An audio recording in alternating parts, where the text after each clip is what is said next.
Hello, welcome back to my bench. If you're new here, thanks for stopping by. And if you're a member or subscribed, nice to see you back. If you're not subscribed, please subscribe. 5% of my viewers are subscribed viewers. That's amazing. But I'd like to get some numbers up here if I can. Today on the bench, we've got an MFJ receiver antenna tuner preamplifier. This was given to me quite a while ago by a local viewer, and he said he didn't know if it worked or not, but I could have it. These are good for shortwave listening and that kind of stuff. You wouldn't really use them in ham radio because of the proximity of the receiver or the transmitter. You couldn't use it on a single transceiver type thing because, well, you'd be transmitting through it and that'd just burn it up. But for shortwave listening, or maybe to hook up to your SDR, they might be pretty useful thing. This is pretty old school technology, and it doesn't have a... It's just a big box to do what we can now do on a little tiny card. But let's see what we got here. This is a MFJ model, MFJ-959B. On the front here, we've got a gain pot, an inductor pot, or a switch, antenna matching. I presume it's a bread slicer in there, and a receiver matching. On the button-wise, we've got antenna 1 and antenna 2, so it's got two antennas that you can put on it, so you switch back and forth between your antennas. On and off, and the off is bypassed through the switch, so this thing is not in circuit. It has a tuner, amp, and tuner. The tuner amp, when you push it in, that puts the amp in, and lets you use these guys. If you just put it on tuner, the amp is not there, but you can match up your receiver and your antenna with the capacitors here. It has an attenuator on/off. We want it off right now, and has a receiver 1 and 2 button so that you can switch between receivers. That's 2 ins, 2 outs. That's kind of neat. On the back, it's got antennas. Here's your inputs for antenna 1 and antenna 2, and it also has RCA jacks for each. This is 1.8 through 30 megahertz is what this thing's good for. This is your receiver 1 and receiver 2, SO239s with their RCA jacks, and a 12 volt, well, 9 to 18 volt DC input center plus. So, anyway, let's open it up and see what's inside. Yeah, not much. This thing is pretty sparse in there. Great big board and almost nothing on it. What do we got? Well, here's your inputs and your jacks.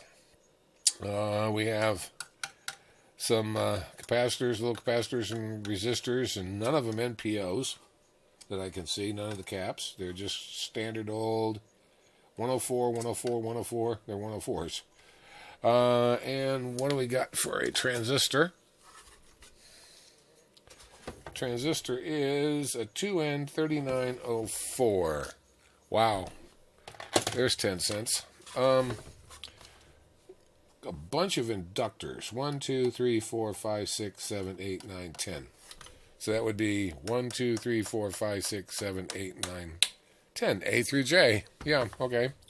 That are controlled with this switch. Here's your bread slicers, your capacitors for antenna, and matching for your transform or your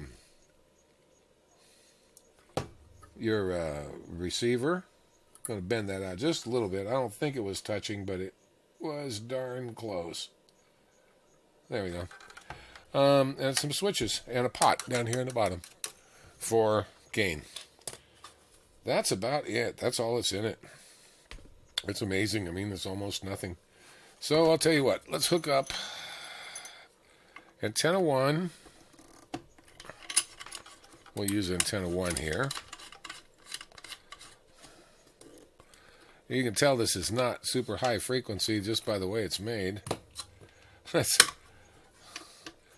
all right, this is going, okay, the antenna 1 is coming out of my communications test set, my Motorola 2400, R2400, and this is going back into the spec in, and let's hook up the power. All right, so we're not on at the moment. Let's bring the, for right now, let's take a look at how this thing works. Here it is. It says that it's a tuner preamplifier designed to properly match your antenna to your receiver for better performance from 1.8 to 30 megahertz on a single antenna. Maximum signal power transfer occurs when the impedance of the antenna and the impedance of the receiver match. This will happen specific frequencies determined by the length. We know all of this stuff.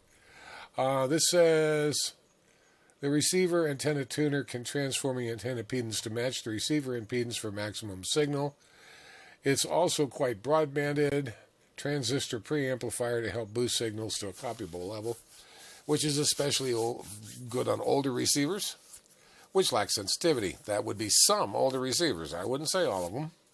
And it has a 20 dB attenuator for really strong signals, so you can turn on the attenuator here. You plug it into the power, connect your receiver, connect your antenna, and you set the receive antenna push button switch to the desired position and select the proper receiver and antenna, and then turn it on, basically. So let's take a look at the schematic, and here it is. Not much to it. It isn't. It's got a whole bunch of inductors. They're all selected with a switch here, S4, from, I didn't add them up, 15 microhenries down to 47. Yeah, they're just all matching. Has this switch which goes, this is S5, in and out for the amplifier. It just goes through this matching network for the input, down through a 0.1 into this 3904 common emitter, and amplifies it, goes through this this 1K resistor here, pot, which takes it up to the switch for receiver in, receivers 1 and receivers 2. That's it. That's all there is to this thing. In, straight through if it's not turned on, and through all this stuff if it is, and out. Wow. Not much to it, but I guess it works. We'll find out. So let's go over to the spec end. All right. This thing's in bypass at the moment, and as you can see on the spectrum analyzer here, I'm feeding it 14.2 megahertz out of the communications monitor, and my monitor is saying about minus 73 dB, which would be about 52 microvolts, and it's on the monitor, or on the spectrum analyzer itself, it's saying what, minus 74, minus 73, loss in lines. Okay, that's good. I can go with that. And some noise on the sides. So, according to the schematic, we should be able to, in this configuration, push this down onto, or leave this out to tuner only, right here, and we should be able to sort of match things up. Now, on the spec end, I've got it set up so that it's doing some averaging with a 61 dB reference level, so I got a nice big lump that we can see, and it's doing some averaging, and it's picking me up, as you can see here, so that it's kind of slow. But if I turn the averaging off, where is it, video averaging, if I turn the averaging off, it's just a mess, and it's really hard to read. So we'll put the averaging on and set the averaging at about 10. Resolution bandwidth is automatic, and we're sitting at, what, 10 kilohertz. All right. So we should be able to tune this. I do not expect the input capacitor inductors to do much, but let's watch the output here. We're what, minus 73, 74, 73, 74. Yeah, like I said, I don't think it's, if any, it'll do. Okay. Wow. All right. So I'm on H, and that mismatched the input. It went from, what, 73, 9, 74. Yeah. 75, and then back again. Yeah, so I'm on what? I? There we go. Ooh, that's the best one right there. What we're going for is the lowest noise and the highest signal. So we're sitting at 73, and that is on J. Okay. J would be only one inductor in, and that's 47 microhenries. All right, and we should be able to use the antenna match here to match the antenna to the which is the test set. See if we can, yeah, watch, see your noise? As I turn it, the noise comes up. It doesn't do anything for the amplitude, of course, but the noise comes up. Turn it, and the noise goes down, up, down. All right, that's one slow way of looking at it, but let's see, that's what, 3.5? And then I can hit the receiver. Oh, yes. The receiver being the spectrum analyzer. It's picking up my hand, but you can see that I can really mess it up pretty badly here. So let's go for the least noise and the most signal, which is right there. All right, if I put some audio on it, I go up to detector. Sample detector is right. Demodulator, AM, done. Speaker on. Dwell time on. And I should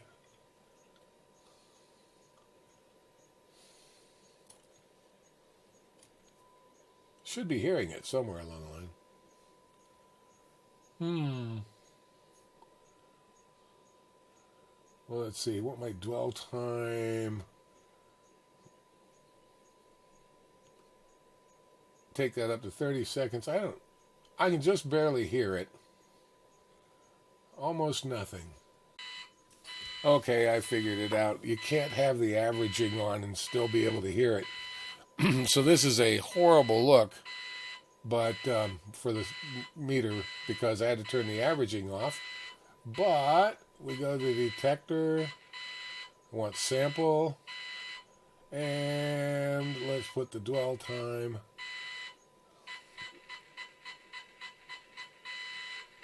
Oh, there's about 6 seconds.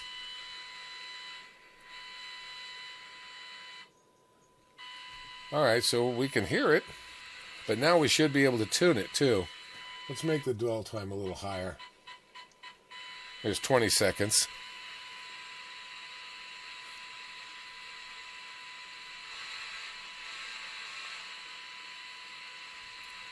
And tune it up.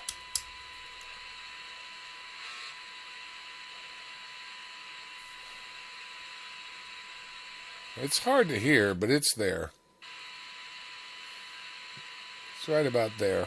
So the tuning is working. So we can stop that now. And turn the speaker off. All right, and go back to averaging. There we go. All right. So, what have we learned? Well, it looks like there it is with it off, and we're sitting about 80 dB, between 79 and 80 dB, wherever we were set here. And when I turn it on, I get about 65, 67 dB, somewhere around there. So Looks like about 15 maybe? 15 dB a gain. That's what it has. And if I hit this attenuation button, we drop down to 73. So that's what we're reading. All right, so it does work. Cool. Maybe I'll put this up and just hook it up and use it on the SDR as a amplifier, a little bit of an amplifier. Yeah. Nice little box. Not much in it, that's for sure. Not much at all. Hey. Piece of equipment for the bench. And it draws about 10 mils, by the way. That's it. Not much power. There you go. Little quick look at MFJ model 959B. Antenna receiver, antenna tuner, and preamplifier for about 15 dB. It says, I thought it said 20. I thought it said 20 somewhere along the line. Yeah, there we go. This will give an added gain of approximately 20 dB to help pull in weak signals. About 2 to 4 S units. So 20 dB might be a little overestimate. I don't think the transistor's getting tired. And I don't think anything else has changed value in here. It doesn't look like it, but hey, it works. 15 dB is good enough for me. All right, well, thanks for stopping by, guys. And don't forget to subscribe down there and ring that, ring the button. Ring the bell if you want to hear when I make more of these things. And we'll see you next time.